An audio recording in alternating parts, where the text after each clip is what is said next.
ಎಲ್ಲ ಪ್ರೀತಿಯ ವೀಕ್ಷಕರಿಗೆ ಸರ್ಕಾರಿ ಯೋಜನೆಗಳು ಯೂಟ್ಯೂಬ್ ಚಾನಲ್ಗೆ ಸ್ವಾಗತ.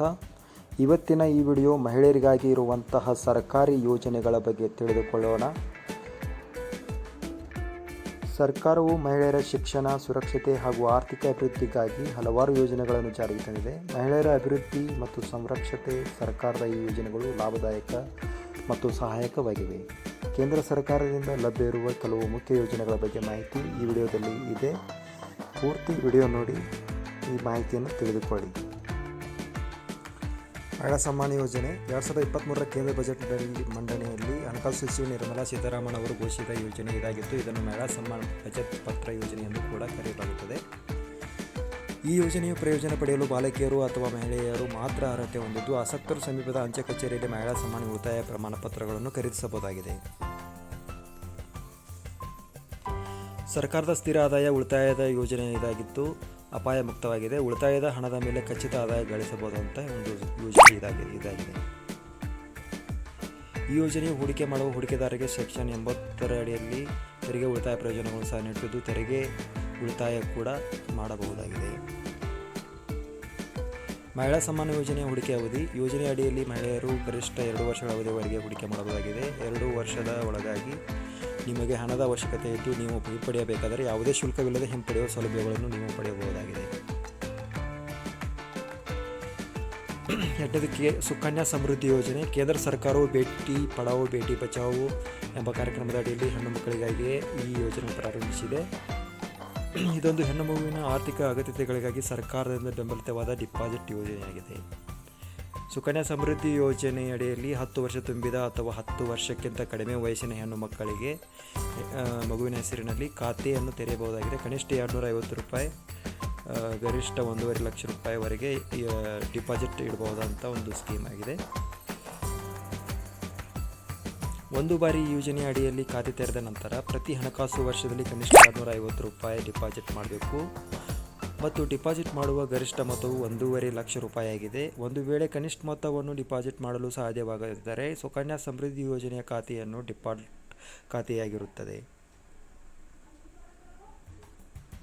ಒಂದು ಬಾರಿ ಡಿಫಾಲ್ಟ್ ಖಾತೆಯಾದರೆ ಅದನ್ನು ನೀವು ಪುನಶ್ಚೇತನಗೊಳಿಸಬಹುದು. ಅದು ಹೇಗೆಂದರೆ, ನೀವು ಖಾತೆಯನ್ನು ತೆರೆದು 15 ವರ್ಷ ಪೂರ್ಣಗೊಳ್ಳುವ ಮೊದಲು ಪ್ರತಿ ವರ್ಷದ ಕನಿಷ್ಠ ಡಿಪಾಸಿಟ್ ₹250ಗೆ ₹50 ದಂಡವನ್ನು ಪಾವತಿಸಿ ನಿಮ್ಮ ಡಿಫಾಲ್ಟ್ ಖಾತೆಯನ್ನು ಪುನಶ್ಚೇತನಗೊಳಿಸಬಹುದು. ಸುಕನ್ಯಾ ಸಮೃದ್ಧಿ ಯೋಜನೆ ಖಾತೆಯನ್ನು ತೆರೆದ 21 ವರ್ಷಗಳ ನಂತರ ಅಥವಾ ಮಗುವಿನ ವಯಸ್ಸು 18 ವರ್ಷ ತುಂಬಿದ ನಂತರ ಮದುವೆಯ ಸಮಯದಲ್ಲಿ ಈ ಹಣದ ಲಾಭವನ್ನು ಪಡೆಯಬಹುದಾಗಿದೆ. ಇಷ್ಟೇ ಅಲ್ಲದೆ ಈ ಯೋಜನೆಯು ಖಾತೆದಾರರಿಗೆ ಹಲವು ತೆರಿಗೆ ಪ್ರಯೋಜನಗಳನ್ನು ನೀಡುತ್ತಿದ್ದು, ಹೆಚ್ಚಿನ ಬಡ್ಡಿ ದರವನ್ನು ಕೂಡ ನೀಡುತ್ತಿದೆ. ಈ ಯೋಜನೆ ಲಾಭ ಪಡೆಯಲು ಹತ್ತಿರದ ಬ್ಯಾಂಕ್ ಅಥವಾ ಅಂಚೆ ಕಚೇರಿಗೆ ಭೇಟಿ ನೀಡಿ. ಮೂರನೇದು ಸಖಿ ನಿವಾಸ ಯೋಜನೆ. ಹಳ್ಳಿಯಿಂದ ನಗರ ಪ್ರದೇಶಕ್ಕೆ ಬಂದು ಉದ್ಯೋಗ ಮಾಡುತ್ತಿರುವ ಮಹಿಳೆಯರಿಗೆ ಕಡಿಮೆ ದರದಲ್ಲಿ ವಸತಿ ಯೋಜನೆಗಳನ್ನು ಕಲ್ಪಿಸಿಕೊಡುವ ಯೋಜನೆ ಇದಾಗಿದೆ. ಕೇಂದ್ರ ಸರ್ಕಾರವು ಈ ಮುಂಚೆ ನಗರ, ಪಟ್ಟಣ ಮತ್ತು ಗ್ರಾಮೀಣ ಪ್ರದೇಶಗಳಲ್ಲಿ ಉದ್ಯೋಗ ವಸತಿ ಸೌಲಭ್ಯಗಳನ್ನು ಒದಗಿಸುವ ಸಲುವಾಗಿ ಬಾಡಿಗೆ ಜಾಗದಲ್ಲಿ ಕಟ್ಟಡವನ್ನು ನಿರ್ಮಿಸಿ ಹಾಸ್ಟೆಲ್ಗಳನ್ನು ನಡೆಸುವ ಯೋಜನೆಯನ್ನು 1972ರಿಂದ 73ರಲ್ಲೇ ಜಾರಿಗೆ ತಂದಿದೆ. 2022 ಏಪ್ರಿಲ್ 1ರಿಂದ ಇದೇ ಯೋಜನೆಯನ್ನು ಸ್ವಲ್ಪ ತಿದ್ದುಪಡಿ ಮಾಡಿ ಭಾರತದ ವಿವಿಧ ಯೋಜನೆಗಳಲ್ಲಿ ಸಖಿ ನಿವಾಸ್ ಯೋಜನೆಯ ಅಡಿಯಲ್ಲಿ ಬಾಡಿಗೆ ಹಾಸ್ಟೆಲ್ಗಳ ಸೌಲಭ್ಯವನ್ನು ಒದಗಿಸಲು ಪ್ರಾರಂಭಿಸಿತು. ಈ ಹಾಸ್ಟೆಲ್ಗಳಲ್ಲಿ ಉದ್ಯೋಗಸ್ಥ ಮಹಿಳೆಯರಿಗೆ, ಅವರ ಮಕ್ಕಳಿಗೆ ಅಥವಾ ಉನ್ನತ ಶಿಕ್ಷಣಕ್ಕಾಗಿ ಬೇರೆ ಊರಿಗೆ ಬರುವ ಮಹಿಳೆಯರಿಗೆ ಉಳಿಯಲು ಮಾತ್ರ ಅವಕಾಶವಿದೆ. ಮಹಿಳೆಯರಿಗೆ ಭದ್ರತೆಯನ್ನು ಒದಗಿಸುವ ಉದ್ದೇಶದಿಂದ ಈ ಯೋಜನೆಯನ್ನು ಜಾರಿಗೆ ತಂದಿದ್ದು, ಈ ಹಾಸ್ಟೆಲ್ಗಳನ್ನು ವರ್ಕಿಂಗ್ ವುಮೆನ್ ಹಾಸ್ಟೆಲ್ ಎಂದು ಕರೆಯುತ್ತಾರೆ. ಈ ಯೋಜನೆಯ ಅಡಿಯಲ್ಲಿ ಉನ್ನತ ಶಿಕ್ಷಣ ಮತ್ತು ಉದ್ಯೋಗಕ್ಕಾಗಿ ಗ್ರಾಮೀಣ ಪ್ರದೇಶದಿಂದ ನಗರ ಪ್ರದೇಶಗಳಿಗೆ ಬರುವ ಮಹಿಳೆಯರಿಗೆ ಕಡಿಮೆ ದರದಲ್ಲಿ ವಸತಿ ಸೌಕರ್ಯ ಮತ್ತು ಅವರ ಮಕ್ಕಳಿಗೆ ವಸತಿ, ಊಟ ಹಾಗೂ ಡೇ ಕೇರ್ನಂತಹ ಅನೇಕ ಮೂಲ ಸೌಕರ್ಯಗಳನ್ನು ಸಿಗಲಿವೆ. ಸಖಿ ನಿವಾಸದ ಸೌಲಭ್ಯವನ್ನು ಯಾವುದೇ ವಿದ್ಯಾರ್ಥಿನಿಯರು, ಉದ್ಯೋಗಸ್ಥ ಮಹಿಳೆಯರು ಪಡೆಯಬಹುದು. ಅವರು ಒಂಟಿಯಾಗಿರಬಹುದು, ವಿಧವೆಯರಾಗಿರಬಹುದು, ವಿಚ್ಛೇದಿತರಾಗಿರಬಹುದು, ಪತಿಯಿಂದ ಬೇರ್ಪಟ್ಟವರಾಗಿರಬಹುದು ಅಥವಾ ವಿವಾಹಿತರಾಗಿರಬಹುದು. ಈ ಎಲ್ಲರಿಗೂ ವಸತಿ ಸೌಕರ್ಯ ಲಭ್ಯವಾಗಲಿದೆ. ಸಮಾಜದ ಹಿಂದುಳಿದ ವರ್ಗಗಳ ಮಹಿಳೆಯರಿಗೆ ಆದ್ಯತೆ ನೀಡಲಾಗುತ್ತದೆ. ಮಹಿಳಾ ಶಕ್ತಿ ಕೇಂದ್ರ ಯೋಜನೆ.